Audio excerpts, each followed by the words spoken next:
menuntut ilmu adalah sebuah kewajiban. Dan menuntut ilmu ini akan menjauhkan kita dari azab neraka. Itu adalah yang diperintahkan oleh Allah Subhanahu wa taala, ya ayyuhalladzina amanu qu anfusakum ahlikum nara. Hai orang-orang yang beriman, jauhkanlah diri engkau dan keluarga engkau dari azab neraka. Bagaimana cara menjauhi keluarga dari azab neraka? Dengan ilmu syar'i dan ibadah dan amal saleh.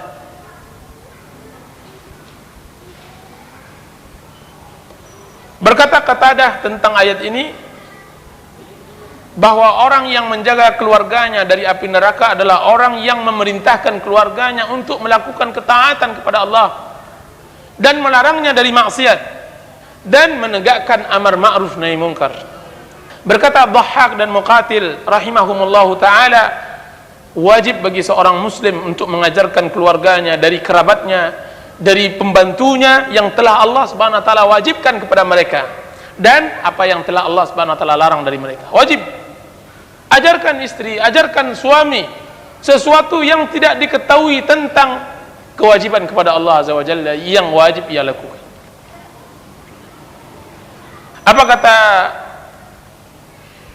Asy-Syaikh Al-Kayya At-Tabari rahimahullah ta'ala, fa'alaina ta'lima auladina wa ahlina ad-din wal khair. Maka wajib bagi kita mengajarkan anak-anak kita dan istri-istri kita agama dan kebaikan dan hal-hal yang mereka butuhkan. Berkata Bukhari di dalam judul bab, di dalam Sahih Bukhari, bab ta'limur rajul amatahu wa ahlah. Bab tentang pengajaran seseorang suami terhadap budaknya atau istrinya. Ibu-ibu yang dirahmati oleh Allah Subhanahu wa taala, Allah Subhanahu wa taala telah memuliakan ibu-ibu dan para akhwat dari wanita-wanita yang lain. Dari wanita-wanita yang lain. Dalam hadis disebutkan, yang akan masuk surga itu 1 dari 1000 wanita, bahkan 1 dari 1 juta wanita. Jika halnya seperti ini, maka hendaklah ilmu yang diketahui di sini diajarkan di sana, diajarkan din di rumah. Dan ini harus kita lakukan untuk perbaikan. Berbahagialah seorang istri menyampaikan apa yang ia dengar dari kajian kepada anak-anak atau kepada suaminya yang tidak mengaji dan semacamnya. Nasihat yang berikutnya, mencoba untuk membuat maktabah, perpustakaan di rumah. Membuat perpustakaan di rumah. Ibu-ibu yang dirahmati oleh Allah Subhanahu wa taala, saya rasa yang hadir ketika dia membangun rumah, dia memperhatikan aksesoris yang ada di rumahnya tersebut, dari kursi, dari meja, dari kasur, dari spring bed, dan harganya jutaan. Akan tetapi jika seandainya dia tidak perhatian terhadap ilmu akhiratnya dan bakhil, dia kadang-kadang mau membeli hiasan dari cangkir, dari apa, dengan harga ratusan ribu bahkan jutaan. Akan tetapi coba lihat miskin, si miskin tersebut bakhil, tidak mau membuat sebuah tempat yang nyaman di rumahnya yang besar tersebut untuk mengantarkannya ke surga. Subhanallah lazim. Apa gunanya cangkir yang dia diletakkan tersebut? Agar orang menikmati kita. Subhanallah, rumah besar apa gunanya jika seandainya tidak dipenuhi dengan iman, jika seandainya kita sendiri tidak menikmatinya? Agar orang melihat sehingga mereka menikmati rumah kita? Salah. Kalau seandainya orang membangun rumah untuk keindahan mata orang, bukan untuk keindahan diri kita, salah besar. Salah besar. Salah besar. Jika seandainya ada seorang suami atau seorang istri, ketika suaminya mempunyai uang yang banyak, kemudian dia mengatakan buat ini dan supaya orang melihat bagus dan sebagainya. Subhanallah, kita berletih-letih menyapunya, kemudian orang lain menikmati keindahan rumah kita yang kita sapu tersebut. Salah kita membuat hal yang seperti itu. Nah, dari hal yang sebanyak itu kita mau mengorbankan lemari dari jati, kaca yang mahal dan sekaliannya. Di saat untuk membeli buku kecil saja dia tidak ada uangnya. Subhanallah, ma'bakala, alangkah bakhilnya. Buku kecil yang akan menyelamatkannya dari api neraka, yang akan masuk dia ke surga, yang akan memberitahukan kepadanya din, agama dan semacamnya, tidak mau. Kemudian dia membeli suatu perhiasan yang tidak akan mengenyangkannya, yang tidak juga akan memperbagus keluarganya dan semacamnya, hanya untuk dilihat oleh orang, untuk tamu dan semacamnya. Saya tidak menyalahkan adanya perhiasan seperti itu, akan tapi yang saya salahkan perhatian besar ibu-ibu terhadap penataan, pembelian aksesoris rumah, akan tapi mengalpakan sesuatu yang lebih penting buat sebuah ruangan untuk pustaka suami atau istri atau anak-anak. Biasakan anak-anak tersebut membaca buku yang telah kita beli, jadwalkan. Dan dalam masalah ini jangan, dan alhamdulillah setelah kita belasan tahun mulai berdakwahkan kepada kitab dan sunnah, ikhwan-ikhwan kita dan akhwat-akhwat sudah mulai perhatian terhadap hal yang seperti ini. Walaupun perhatian itu masih butuh dorongan dan semacamnya. Ibu-ibu tahu tidak, kemarin kita bertemu dengan Syekh Salim dan Syekh Masyhur. Dia baru membeli kitab seharga 40 juta. Kitab 40 juta. Dia bawa pakai kontainer. Subhanallah. Kita membeli kitab harganya 10.000, 5.000. Masih berpikir panjang. Ya, kalau hal yang darurat pikir panjang, tidak masalah, jangan beli. Kalau seandainya menyangkut masalah makan anak-anak, pendidikan anak-anak, jangan beli buku dahulu, karena itu hal yang lebih penting. Akan tapi membeli sesuatu untuk aksesoris yang tidak akan menguntungkan, tidak mengenyangkan, tidak kecuali hanya untuk menambah keindahan rumah saja, sudah itu lalai kita akan pembelian dan semacamnya, itu salah besar. Salah besar. Jadi yang harus kita katakan bahwa tentang masalah agama ini janganlah banyak berpikir. Kalau seandainya memang kehidupan kita berlebih, ciptakan sebuah tempat yang nyaman. Karena saya tidak melihat, kalau seandainya saya kaya, maklum saya masih miskin. Kalau seandainya saya kaya, saya jadikan sebuah tempat yang paling nyaman untuk maktabah yang saya miliki, yang di sana ada audionya, ada visualnya, di sana lengkap semuanya. Kalau seandainya saya memiliki harta, kan tapi itu hanya angan-angan. Kan tapi ibu-ibu dan para akhwat banyak yang kaya-kaya, alhamdulillah. Semuanya ada, mulai dari kulkas sampai pompa air, sampai semuanya ada. Kan tapi yang tidak ada apa? Maktabah nggak ada. Ada kaset-kaset memang dibeli, akan tapi kalau seandainya hendak mencarinya, ada di dalam kardus Indomie yang diladam di belakang dapurnya. Subhanallah, ini si fulan, ini kajian Ustadz si fulan, sudah 2 bulan 3 bulan tidak dibenar lagi. Itu dalam kardus Indomie, bekas tai cecak pula. Inna lillahi wa inna ilaihi raji'un. Demi Allah ibu-ibu, saya pernah mendengar kaset lebih dari 100 kali satu judul kaset. Itu satu kaset setelah saya dengar 15 tahun lebih, 17 tahun, bahkan 20 tahun. Nah, jadi harus carikan itu semua untuk menompa iman. Itu kaset, CD dan semacamnya, itu penting. Apalagi di sebagian akhwat, sebagian ibu-ibu telah dimudahkan oleh Allah Subhanahu wa taala. Sekarang tidak ada alasan lagi untuk tidak memanfaatkan nikmat Allah. Yang mempunyai kendaraan roda 4, gunakan waktu bermenung di sana daripada mengkhayal yang tidak-tidak. Dengarkan kaset kajian, dengarkan Al-Qur'anul Karim. Jika seandainya daripada duduk tidak bermanfaat, pergilah ke maktabah yang telah kita sediakan, kemudian baca buku. Baca buku. Baca tafsir Ibnu Katsir yang sekarang hampir selesai penerjemahannya.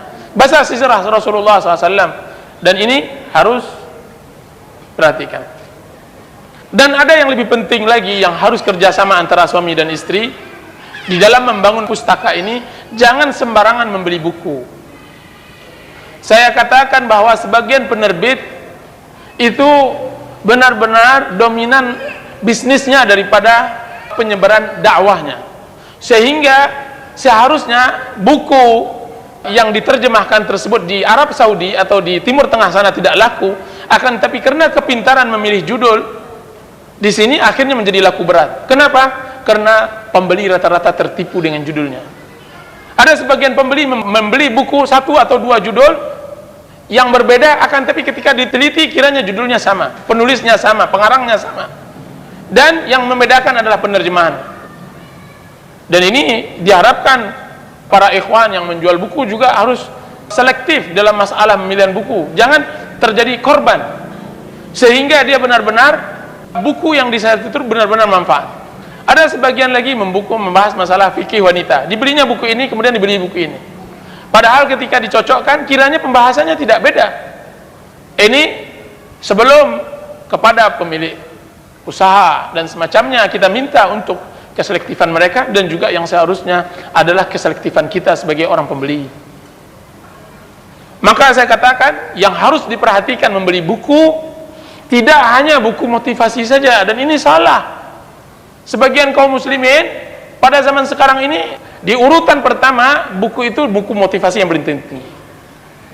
Jadi ketika kita masuk ke rumah salah seorang ikhwan, itu rata-rata buku itu terbagi 2. Buku kecil biasanya buku motivasi, dan yang kedua buku tebal. Buku tebal tersebut bukan karena ia apa-apa, ia membaca dan semacam, akan tapi buku layak yang dipajang menjadi pustaka. Jadi 2 saja yang dia ingin beli, buku yang hendak dia baca, itu pun buku motivasi, atau buku yang tebal untuk dijadikan hiasan. Dan ini salah. Tidak semua buku itu layak dibeli. Sebagaimana tidak boleh hanya buku motivasi saja, harus ada ilmunya. Maka saya katakan maktabah Islamiyah, perpustaka di rumah itu hendaknya ada tafsir, ada hadisnya, ada pembelajaran akidahnya, ada fikihnya, ada akhlak dan tazkiyatun nufusnya, ada masalah sirah dan biografi sahabatnya. Seperti tafsir, haruslah ada kitab Ibnu Katsir. Tafsir, cobalah beli terjemahan Al-Quran dahulu. Atau tafsir, cobalah beli tafsir As-Sa'di, kalau seandainya kita sedikit pandai bahasa Arab. Hadis, coba kita beli Riyadhus Shalihin, beli kitab Umdatul Ahkam, dan yang lainnya. Ini sebagai contoh. Kalau akidah, coba kita beli Ushulus Salasah, Fathul Majid, dan yang lainnya. Kalau fikih, cobalah kita beli fikih sunnah, baik yang dikarang oleh Said Sabiq maupun yang dikarang oleh ulama kita, atau sifat salat Nabi dan semacamnya. Ini dalam masalah akhlak, cobalah kita beli buku-buku yang dikarang oleh Ibnu Qayyim rahimahullahu taala, Ibnu Taimiyah rahimahullah, dan yang lainnya. Masalah sejarah Nabi, misalnya baca sejarah Ibnu Hisham dan yang lainnya. Nasihat yang berikutnya, mencoba mengundang orang-orang yang soleh datang ke rumah. Mencoba mengundang orang-orang soleh, orang-orang yang baik, penuntut ilmu datang ke rumah. Ini yang langka, yang belum kita tegakkan sunnah seperti ini. Rumah kita sering didatangi oleh orang, akan tapi jarang orang yang soleh datang. Kita memang tidak bakhil dengan masakan. Kadang-kadang bahkan kita buang di malam harinya ketika tidak habis oleh anak dan istri kita, atau anak dan suami. Akan tapi pernahkah kita terpikirkan oleh kita 1 malam, 1 bulan untuk kita mengajak orang-orang soleh untuk datang ke rumah kita, melihat keadaan dan semacamnya, sehingga kita dapat berkah kehidupan, kita mendapatkan berkah dari doa orang-orang soleh tersebut, anak-anak kita didoakan olehnya. Ini penting ibu-ibu dan para akhwat, ini terutama ibu-ibunya. Upayakan suami memesan salah seorang penuntut ilmu yang baik, yang soleh. Bilang sama dia, bang, kiranya kayaknya udah hampir 2 bulan, 3 bulan rumah kita tidak dikunjungi orang yang baik. Kalaulah abang bisa mengundang si fulan dan si fulan berdua atau bertiga untuk kita ajak makan di rumah dan semacamnya. Ini kebiasaan para salaf, sahabat Rasulullah SAW, dan di dalamnya banyak faedah. Nabi Ibrahim alaihissalam tidak pernah makan malam atau makan siang kecuali dengan tamu. Ketika beliau tidak memiliki tamu, beliau makan di tepi jalan untuk menunggu tamu. Syekh bin Baz rahimahullah, minimal makan siang dan malamnya, minimal orang yang makan bersamanya lebih dari 150 orang. Lebih dari 150 orang. Bagi akhwat-akhwat, bagi ibu-ibu, jangan cemberut, jangan putus asa atau kecewa dengan jika seandainya suaminya dermawan dalam masalah ini. Subhanallah, kita tidak tahu rezeki tamu-tamu tersebut bersama kedatangannya tidak akan mengurangi uang masuk kita, tidak. Nah, kenapa kita banyak beli kunci rumah, menutup serapat-rapatnya rumah sampai 3-4 gembok supaya jangan datang orang soleh ke rumah kita? Subhanallahal-azim. Mana doa orang soleh? Tahukah ibu bagaimana doa orang soleh mendoakan rumah yang kita telah menghidangkan makanannya? Allahumma at'iman at'amana wasqi man saqana. Ya Allah, berikan makan orang yang telah memberi makan kami, dan beri dia minum yang telah memberi minum kami. Subhanallah, doa ini sangat mujarrad. Lihat Nabi Ibrahim alaihissalam dan istrinya. Coba baca surat Ibrahim. Ibu-ibu mungkin pulang, bacalah surat Ibrahim. Lihat bagaimana bahagianya istrinya ketika datang malaikat sebagai tamunya, sebagai Ibrahim di rumah Ibrahim.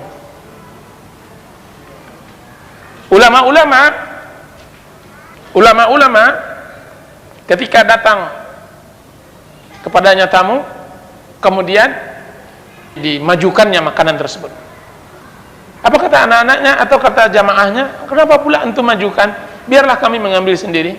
Apa katanya? Tidak. Ini adalah adab Ibrahim alaihissalam.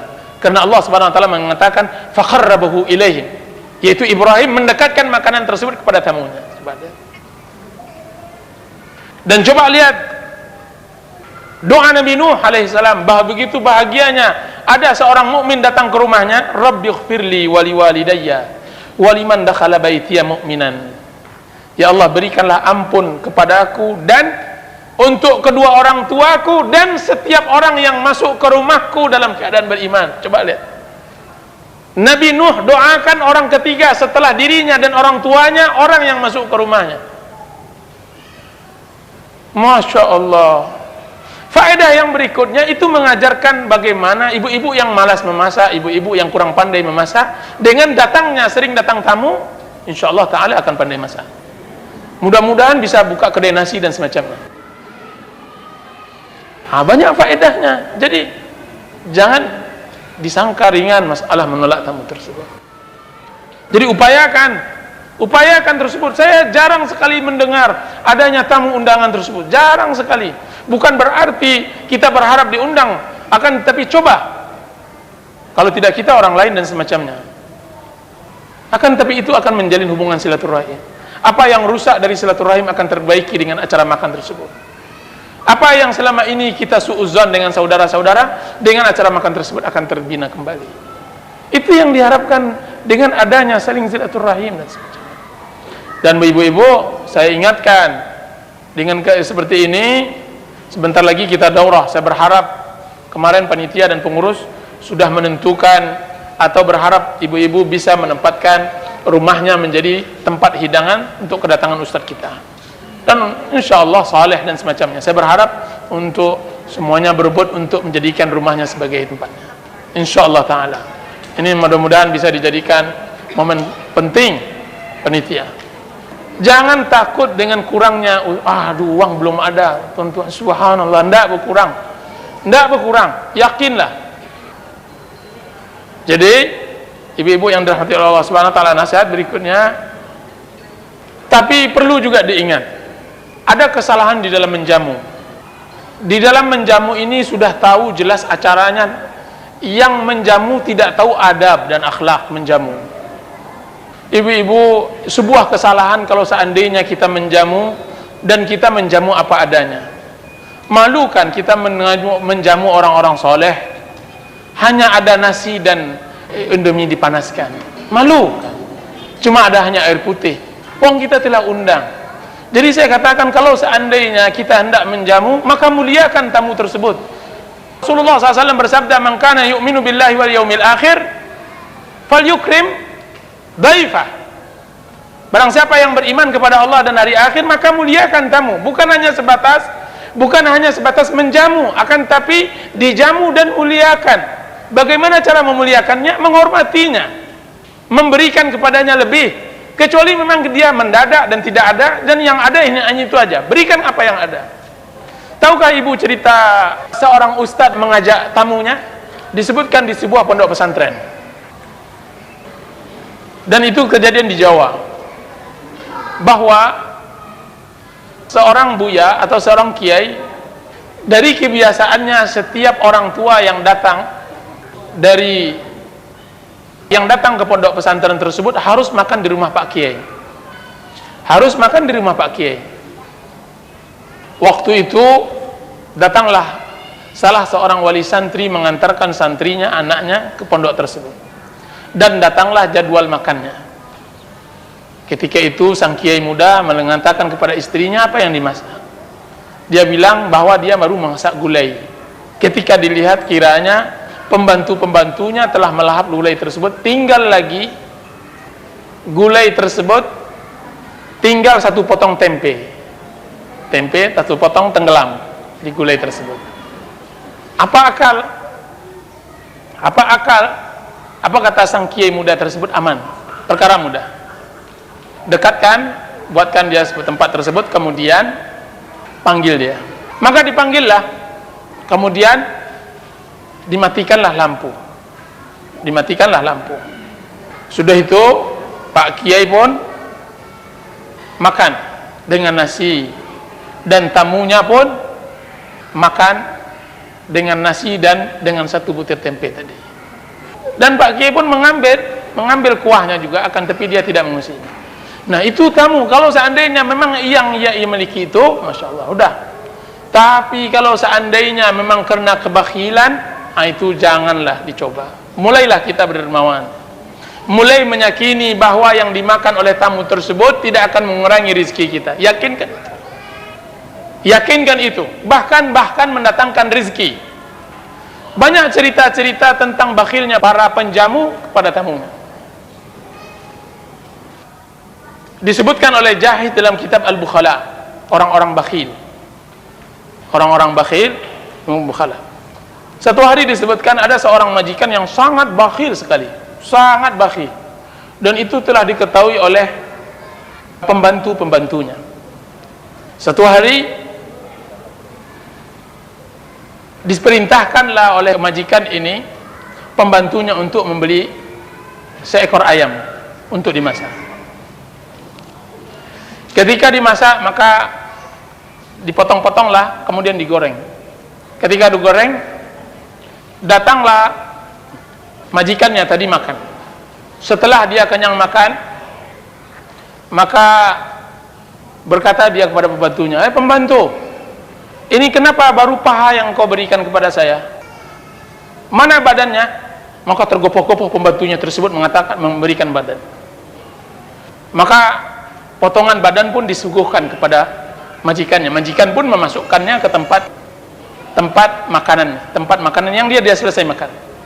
"Wahai pembantu, ini baru engkau berikan kaki dan badannya, mana sayapnya?"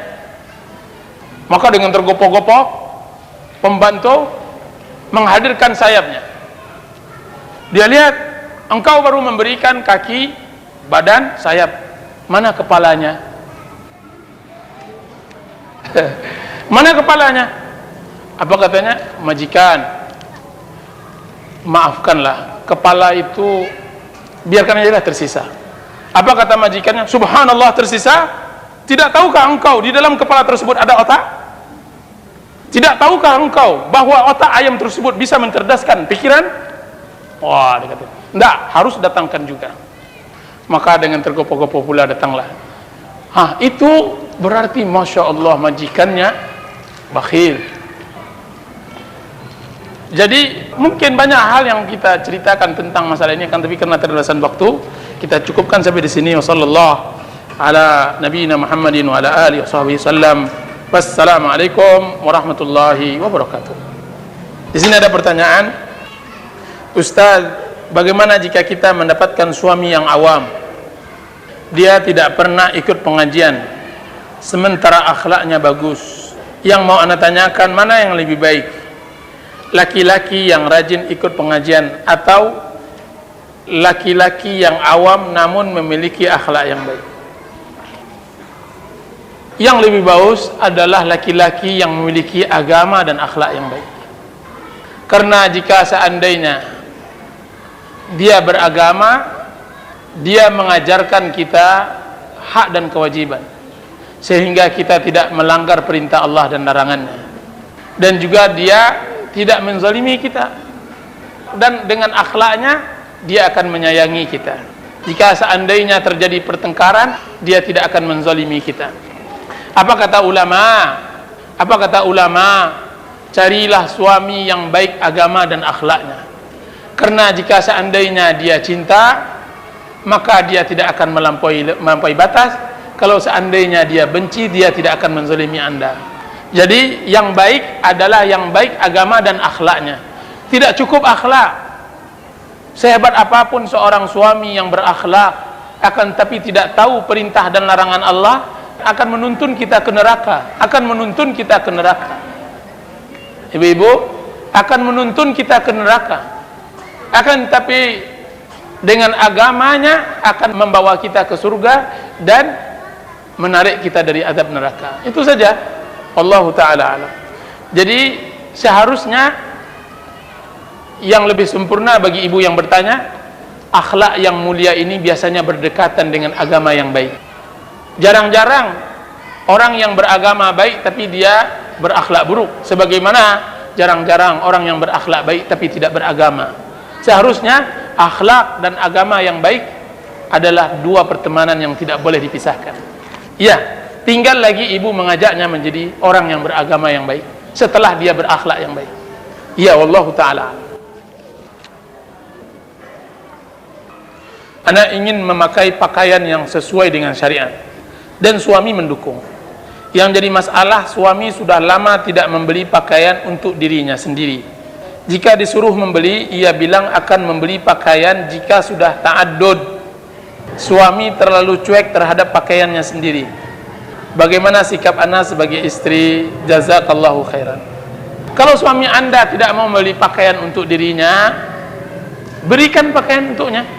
Anda yang memberikan pakaian, sehingga benar-benar kedua-duanya akan terhalangi, yaitu suami anda akan kelihatan bersih, klimis, dan dia tidak akan melakukan ta'addud insyaallah ta'ala. Bagaimana dia akan melakukan ta'addud? Dia mendapatkan istri yang salihah, yang merasa cukup baginya dan tidak perlu menambah lagi. Sehingga jadi saya katakan solusinya adalah berikan dia pakaian. Tidak bersama antara pembelian yang diberi oleh kita dengan pembelian langsung oleh suami. Perbedaan beda jauh. Wallahu ta'ala. Ustadz yang dirahmati oleh Allah subhanahu wa ta'ala, betapa indahnya bila rumah tangga seperti yang Ustadz paparkan tadi. Begitulah idealnya. Namun bila suami masih membatu hatinya untuk bertaubat, padahal telah banyak upaya istri untuk mengajak ke arah kebaikan, tapi gagal, belum ada perubahan apa-apa dari suami tersebut, bagaimana lagi Ustaz?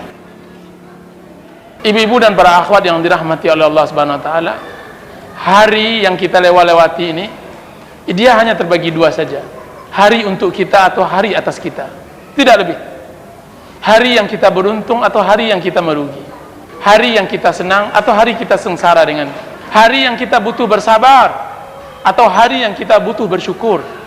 Hari yang membuat kita tertawa dan hari yang kadang-kadang membuat kita menangis. Itu adalah takdir Allah subhanahu wa ta'ala di atas dunia ini. Nah, jika seandainya hari ibu hari ini adalah hari yang bersedih, maka bersabar kepada Allah azza wa jalla. Bersabarlah. Sesungguhnya teman dari kesengsaraan dan kesedihan tersebut adalah kesabaran. Sebagaimana teman dari kebahagiaan dan sukacita tersebut adalah syarka syukur kita kepada Allah azza wa jalla. Satu saja yang kita jalankan, kita, yaitu bagaimana beradaptasi dengan keadaan. Jika memang kita belum dapatkan suami yang kita idam-idamkan, yang telah dituliskan di banyak-banyak kajian dan semacamnya, maka kita bersabar. Mesti akan datang suatu saat hari yang kita akan tersenyum. Tidak akan selamanya malam itu gelap. Mesti akan datang matahari terbit dengan cerahnya dan kita akan berbahagia. Ya, wallahu ta'ala a'lam.